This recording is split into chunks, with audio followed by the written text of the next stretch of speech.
नमस्कार बालमित्रांनो, आज आपण तलाठी भरती यासाठी येणारे अतिशय महत्त्वाचे प्रश्न पाहणार आहोत.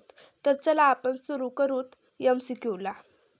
यापैकी कोणते वेद जादुई मंत्र आणि जादूटोणा यांच्याशी संबंधित आहे?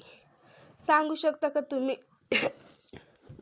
तर अथर्ववेद हे टोणा आणि जादुई मंत्र ह्याशी संबंधित आहेत.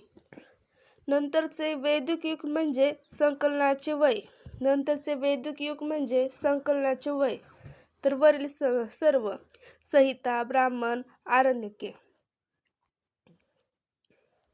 वैदिक धर्म याच्या नंतरच्या घडामोडींसह प्रत्यक्षात या नावाने ओळखले जाते.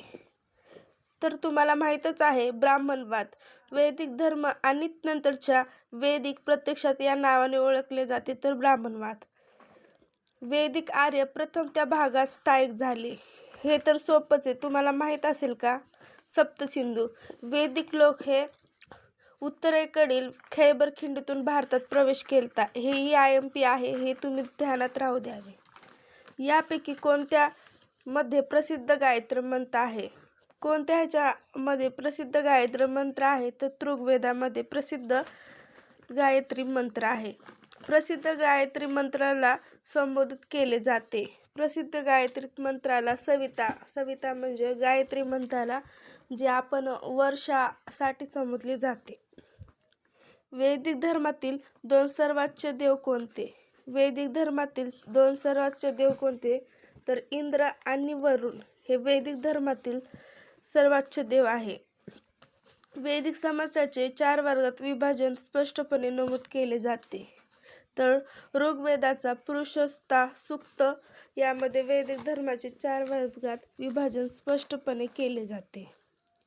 हा वैदिक देव किल्ल्यांचा भंग करणारा आणि युद्धदैवत होता. तर इंद्र हा देव किल्ल्यांचा भंग करणारा आणि युद्धदैवत होता.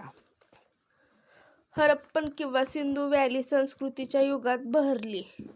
तर चाकोलिथिक या काळात हरप्पन किंवा सिंधू व्हॅली संस्कृती या युगात बहरली. भारतातील लोकांनी मोठ्या प्रमाणावर वापरला जाणारा पहिला धातू कोणता? तर भारतातील लोकांनी मोठ्या प्रमाणावर वापरलेला पहिला धातू हा तांबे होता. परंतु त्या काळातील लोक तांब्याला सोने असे समजत असत.